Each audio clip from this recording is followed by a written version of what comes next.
नमस्कार, मैं हूं मुकेश मोहन गुप्ता और मेरे इस विशेष कार्यक्रम positive talk with Mukesh Mohan Gupta में आपका स्वागत है।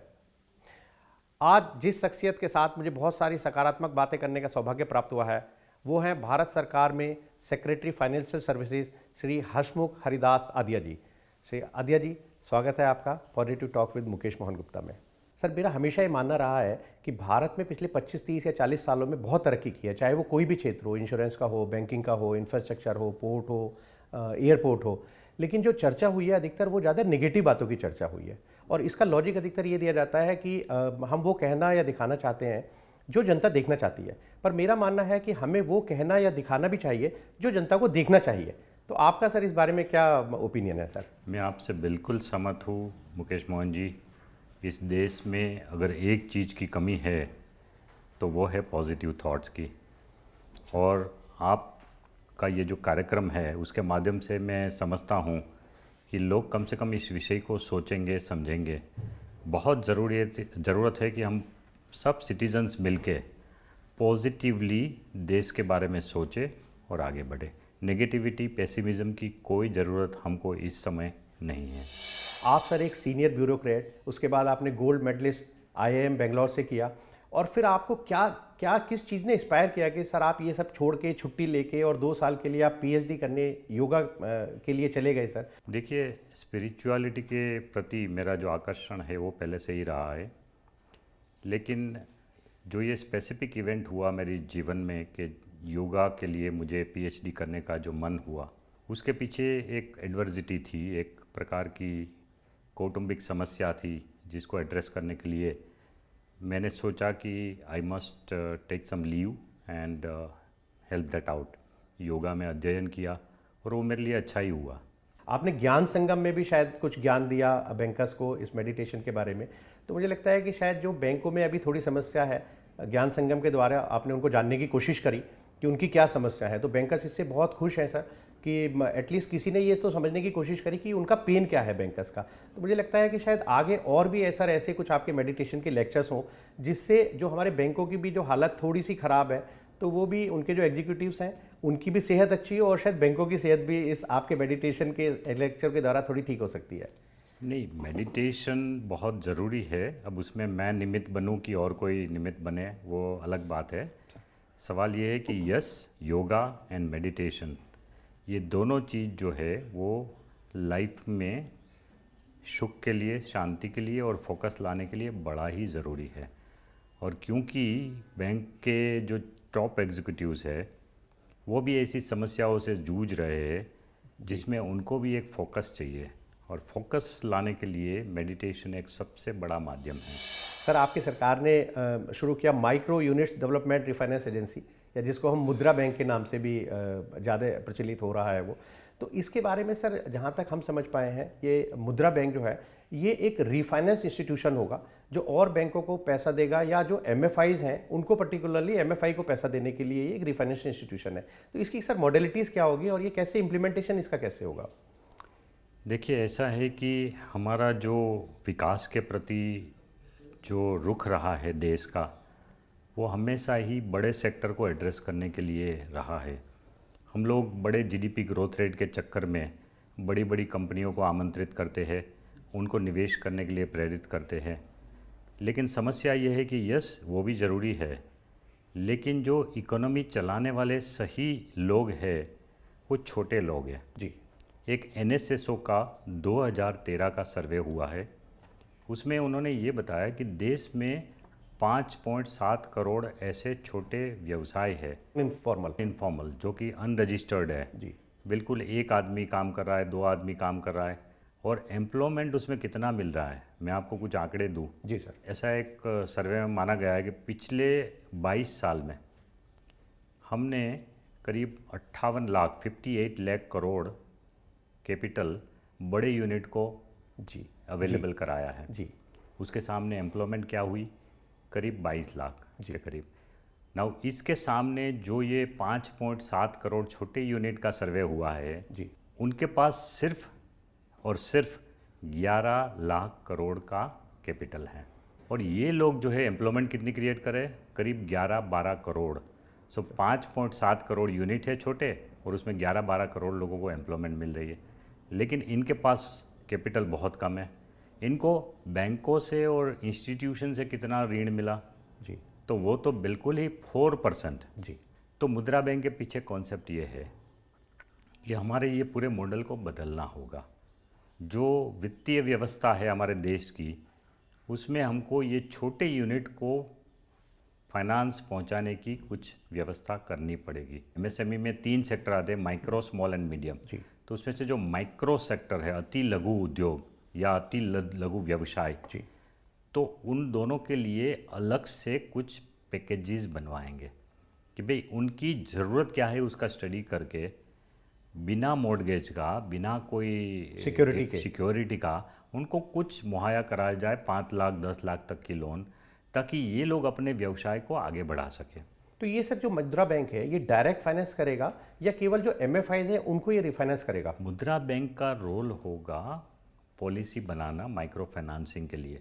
जी वो पॉलिसी में पैकेजेस भी बनाएंगे, और वो पैकेजेस जो है उसका डिलीवरी खुद नहीं करेंगे, क्योंकि Mudra bank cannot set up branches everywhere. जी लेकिन जो ये पैकेजेस है वो तो अलग अलग हर तरह की इंस्टीट्यूशन के माध्यम से ही डिलीवर होगा, जो कि ग्रास रूट लेवल पे है। पर सर जैसे ये रेगुलेट करेगा, मतलब आपने कहा एमएफआईज को रेगुलेट भी करेगा, उनकी शायद रेटिंग भी करेगा, तो अभी तक जैसे आरबीआई उनको रेगुलेट कर रहा है एमएफआई को, तो कोई कन्फ्लिक्ट ऑफ रेगुलेशन नहीं होगा सर? देखिए, ऐसा है कि रेगुलेशन की बात तो बाद में आएगी। अभी तो ये बैंक को हम सिडबी की एक सब्सिडियरी के माध्यम से बना रहे हैं, तो ये काम करना शुरू हो जाएगी अप्रैल मास से ही। ये काम करना शुरू हो जाएगी, एक सब्सिडियरी बन जाएगी सिडबी की। उसके बाद उसके लिए एक अलग लेजिस्लेशन बनाने की भी चर्चा हो रही है, उसके बारे में काम शुरू हो गया है, एक कमेटी बनाई गई है, और वो जो है लेजिस्लेशन का ड्राफ्टिंग करेगी। उसके बाद जब पार्लियामेंट इसको पारित करेगी, तब वो स्टेचुटरी बैंक बन जाएगी। रिफाइनेंस इंस्टीट्यूशन तो और भी सर हमारे देश में हो, जैसे सिडबी भी पहले रिफाइनेंस इंस्टीट्यूशन की तरह से ही आया था, बाद में उन्होंने खुद डायरेक्ट फाइनेंसिंग शुरू कर दी। या नेशनल हाउसिंग बोर्ड है या नाबार्ड है, तो इन तीनों से जो रिफाइनेंस इंस्टीट्यूशन है उनसे ये मुद्रा बैंक कैसे अलग होगा? देखिए, ऐसा है कि सिडबी का जो पूरा था, it is a small industries development bank of India. SIDBI भी ये काम कर सकता था, लेकिन उनका फोकस था एक तो स्मॉल और मीडियम के ऊपर ज़्यादा था, और दूसरा इंडस्ट्री के ऊपर ज़्यादा था। ये मुद्रा बैंक में हम सब तरह के व्यवसाय को कवर करने वाले हैं। बैंक जो एमएफआई को फंडिंग करते हैं उसमें 10% और वो एडिशनल करके उनसे चार्ज कर सकते हैं। तो ये हम कैसे इंश्योर करेंगे सर कि उन छोटे लोगों को पैसा तो मिले, लेकिन अफोर्डेबल रेट पर भी मिले कुछ? देखिए, 2 तरह से ये पॉसिबल होगा। एक तो अभी माइक्रो फाइनेंस इंस्टीट्यूशन जो कर रहे हैं, उनको बैंकों से बहुत महंगा पैसा मिल रहा है, 12-13% में मिल रहा है। उसके ऊपर फिर वो अपना मार्जिन चढ़ाते, इसलिए ऋण ज़्यादा महंगा है। रीफाइनेंस जब हम करेंगे तब हम थोड़े सस्ते दर में रीफाइनेंस अवेलेबल कराएंगे, उससे भी रेट ऑफ इंटरेस्ट कम हो सकता है। दूसरा, एक 3000 करोड़ का गारंटी कॉर्पस सरकार के बजट में से बनने वाला है जी। तो वो 3000 करोड़ में से करीब 10-15 गुना उससे ज़्यादा, उतना लोगों को लोन हम गारंटी दे सकते हैं। मुद्रा बैंक सिर्फ रिफाइनेंस के ऊपर डिपेंड नहीं करेगी, मुद्रा बैंक अपने रिसोर्सेज खुद खड़ा करेगी। जी। मुद्रा बैंक बॉन्ड भी इशू कर सकती है। मुद्रा बैंक के लिए मार्केट में जाके भी पैसा इकट्ठा करके फिर एमएफआई को दे सकते हैं। आरआरबी एक्ट की अगर मैं बात करूं, आपने उसमें अमेंडमेंट किया है, जैसे सर आपका इंश्योरेंस बिल आपने कर दिया, कोल बिल, माइनिंग बिल, तो हम क्या ये मान के चलें सर कि एक शुरुआत है बहुत बड़े बड़े रिफॉर्म्स लाने के लिए आने वाले दिनों में? हर क्षेत्र में रिफॉर्म हो रहा है और उसमें हम भी अपना योगदान दे रहे हैं। इंश्योरेंस बिल हमारे डिपार्टमेंट का था जी। तो वो अच्छे से आ गया है अब, और लोगों के लिए एक बहुत सुविधा हो जाएगी जी। इंश्योरेंस बिल में सिर्फ फॉरेन डायरेक्ट इन्वेस्टमेंट बढ़ाने की बात नहीं है, उसमें बहुत सारे ऐसे प्रोविज़न हैं जिससे इंश्योरेंस सेक्टर पूरा अच्छे से उसका सुचारू रूप से संचालन होगा इंश्योरेंस सेक्टर का। सर जैसे अभी बैंक्स में एक समस्या एक बहुत ज़्यादा, it's a very hot topic, कि बैंक्स में कैपिटल की कुछ शॉर्टेज है, और वो जो कैपिटल उनको लानी है बेसिल 3 के हिसाब से, वो कैपिटल कैसे आएगी? जब जब बैंकों में कैपिटल की ज़रूरत पड़ेगी तब तक उसके रास्ते खुल जाएंगे। ऑलरेडी हमने रास्ते खोल दिए हैं उसके लिए। जैसे बैंक के पास जो सरकार का इक्विटी है वो अगर ज़्यादा है तो उसको कम करके 52% तक लाया जा सकता है। दूसरा है कि जो एडिशनल टीयर 1 बॉन्ड और एडिशनल टीयर 2 बॉन्ड होते हैं जी। उसको भी बैंक इश्यू करके मार्केट से कैपिटल ला सकते हैं। बड़े बैंक तो कैपिटल ठीक है ले पाएंगे, लेकिन जो छोटे बैंक हैं उनको शायद कैपिटल विभिन्न सोर्सों से लाने में शायद इनिशियली कुछ प्रॉब्लम हो सकती है। प्रॉब्लम हो सकती है, इसीलिए हम उनको ये कह रहे हैं कि ऐसी बैंकों को थोड़ा अपनी स्ट्रेटेजी के बारे में सोचना पड़ेगा। अगर बैंक की खुद की बैलेंस शीट इतनी अच्छी नहीं है तो उनको कुछ टाइम के लिए अपना बिजनेस स्ट्रेटेजी बदलना होगा। वक्त है एक छोटे से ब्रेक का। मैं जानता हूं कि आप कहीं नहीं जाएंगे क्योंकि डॉक्टर आदिया से अभी बहुत सी बातें करना बाकी है।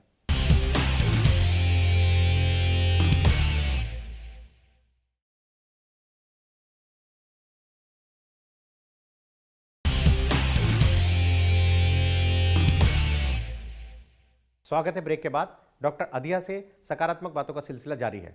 सर, आपने बैंकिंग के क्षेत्र में और बहुत सारे आप नए नए एक्सपेरिमेंट कर रहे हैं, जैसे बैंकिंग ब्यूरो बोर्ड की बात हम कर रहे हैं सर। तो सर, बैंकिंग ब्यूरो बोर्ड के बारे में सर आप कुछ बताना चाहेंगे? बजट के स्पीच में वित्त मंत्री ने ये कहा है कि ये एक इंटरिम स्टेप है।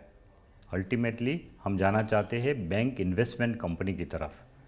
तो इंटरिम स्टेप जो बैंक बोर्ड ब्यूरो है उसमें कुछ प्रोफेशनल्स होंगे जी। और वो प्रोफेशनल्स जो है वो डिसाइड करेंगे नंबर 1 कि टॉप पोजीशंस जो बैंक की है उसके सीईओ और फुल टाइम डायरेक्टर्स की अपॉइंटमेंट की वो सर्च करेंगे और सरकार को नाम देंगे। अल्टीमेट अपॉइंटमेंट सरकार के द्वारा होगी, लेकिन वो सर्च कमेटी की तरह वो अच्छे से लोगों को ढूंढ के इंटरव्यू करके सरकार को बताए कि ये लोगों का अपॉइंटमेंट कर सकते हैं। तो अपॉइंटमेंट बोर्ड की तरह काम करेंगे। और दूसरा कि जब बैंकों को कोई स्ट्रेटेजिक मार्गदर्शन की ज़रूरत होती है अपने बिजनेस के बारे में, तो भी ये बैंकिंग प्रोफेशनल का बना हुआ है बोर्ड जो है वो उचित है उनके लिए एडवाइस के लिए, नहीं कि सरकार खुद। सरकार ओनर है बैंकों की, लेकिन पिछले दिनों कुछ ऐसी न्यूज़ आई कि आपने कहा कि हम बैंकों में बिल्कुल इंटरफेरेंस नहीं करेंगे। तो वो पर्टिकुलरली केवल ट्रांसफ़र पोस्टिंग के लिए था या उसका कुछ और मकसद भी है? नहीं, प्रधानमंत्री ने खुद ज्ञान संगम में ये बताया कि बैंकों के व्यक्तिगत केसों के मामले में हम बिल्कुल इंटरफियर नहीं करेंगे। पॉलिसी इंटरवेंशन तो सरकार का रहेगा ही। जी। मान लो प्राइवेट सेक्टर को लैंडिंग करना है तो वो पॉलिसी डिसीजन हुआ सरकार का, वो बैंकों को मानना ही है। लेकिन हम किसी चीज़ में कि भाई ये आदमी है, इसका लोन केस बिगड़ा हुआ है, आप इसको सुधार दो, या तो इसको और कुछ कर दो, या तो इसकी ट्रांसफ़र कर दो, इसका पोस्टिंग कर दो, ये सब चीज़ में हमारी तरफ से कोई दखल अंदाजी नहीं होगी। सर, लेकिन आप अब जैसे बैंक्स के बोर्ड के लिए आपने चेयरमैन एंड मैनेजिंग डायरेक्टर की पोस्ट को स्प्लिट करने का एक प्लान किया है, तो इससे आपको क्या लगता है कि बैंकों की कॉर्पोरेट गवर्नेंस में थोड़ा और इम्प्रूवमेंट होगा?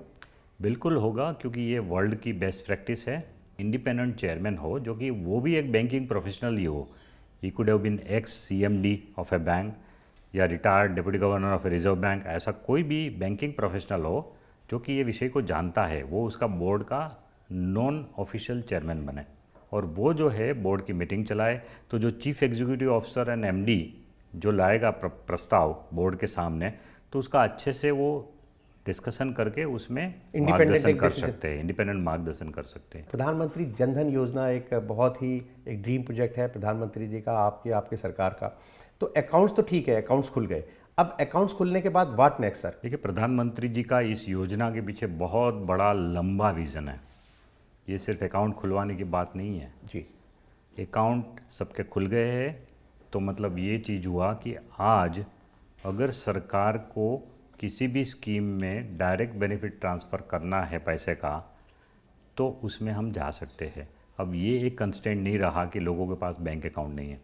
दूसरा ये है कि ये बैंक अकाउंट से लोगों के पास सेविंग्स तो है ही बहुत सारी, लेकिन लोगों को अभी सुविधा नहीं है कि वो सेविंग जब चाहे मर्जी उसको जमा कराए, जब चाहे विड्रॉ करे। तो अब उसका एक पूरा नेटवर्क डाल दिया गया है गांव-गांव में, एक बैंकिंग करस्पॉन्डेंट जिसको हम बैंक मित्र बोलते हैं। पिछले 6 महीने में हमने 1,25,000 बैंकिंग करस्पॉन्डेंट नए डाले हैं जिनके पास एक मशीन है।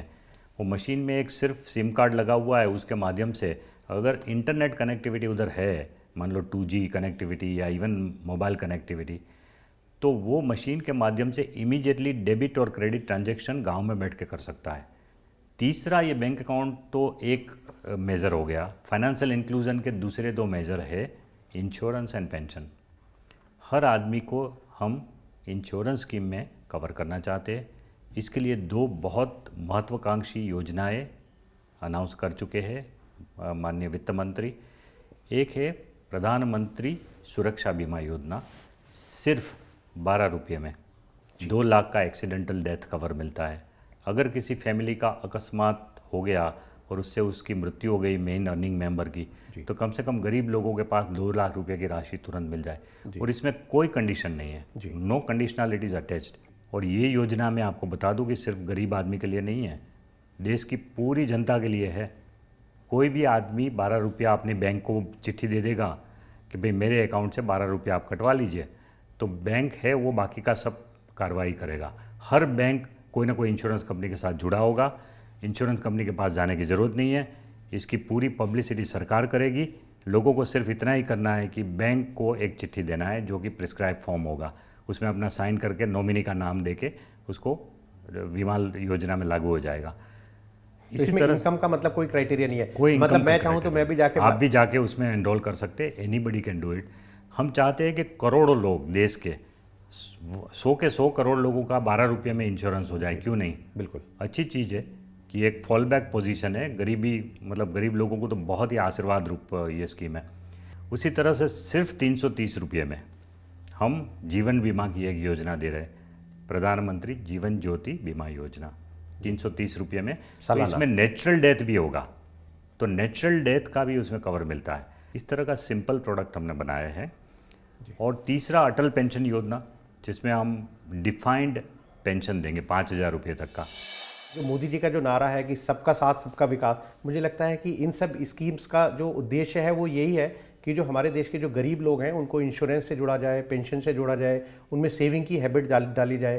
तो ये सबका साथ सबका विकास के तहत ही ये सब कार्यक्रम चल रहे हैं। मुझे लगता है यस, लोगों को जो पर्टिकुलरली जो पिछड़े वर्ग के लोग हैं, गरीब लोग हैं, उनके लिए भी कुछ अच्छे स्कीम ये बनाए गए हैं और उससे बहुत फ़ायदा होगा लोगों का, और लोगों को लगेगा कि सरकार की व्यवस्था में हमारे लिए भी कोई योजना है।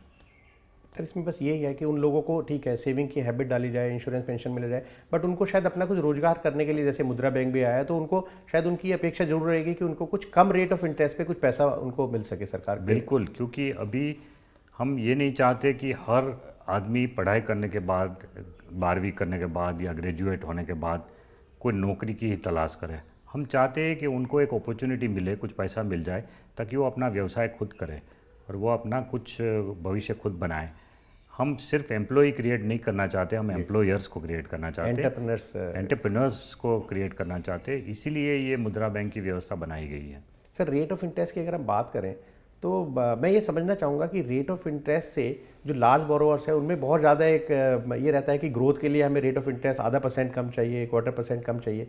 तो वास्तव में ये कोई इंपॉर्टेंट फैक्टर है ग्रोथ के लिए, रेट ऑफ इंटरेस्ट में थोड़ा सा कमी होना, या एक कुछ सेंटिमेंटल ये चीज़ ज़्यादा बन गई है? एक्चुअली ये चीज़ ज़्यादा सेंटिमेंटल है। 0.5% में 25 बेसिस पॉइंट में कोई इतना ज़्यादा फ़र्क नहीं पड़ता, बट एक सेंटिमेंटल चीज़ है और उससे ज़्यादा लोग क्रेडिट लेते हैं, लोन वगैरह ज़्यादा लेते हैं रेट घटाने से। ये बात भी सही नहीं है।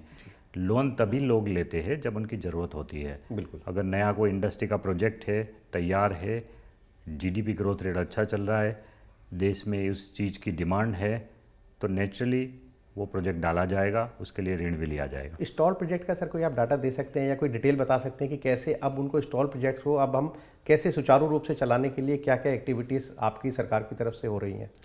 स्टॉल प्रोजेक्ट्स का पूरा लिस्ट जो है वो कैबिनेट सेक्रेटरीट की एक वेबसाइट पे लगा हुआ है। There is a project monitoring group, PMG। तो प्रोजेक्ट मॉनिटरिंग ग्रुप में ये सब उपलब्ध है। जिन जिन लोगों को दिक्कतें हो रही है अपने प्रोजेक्ट में, वो सब ने अपना डेटा अपलोड किया हुआ है। जैसे ही वो डेटा अपलोड होता है, कंसर्न मिनिस्ट्री उसके ऊपर ध्यान देती है, गौर करती है और उस प्रॉब्लम को सुलझाने की कोशिश करती है। तो ये व्यवस्था ऑलरेडी अभी है।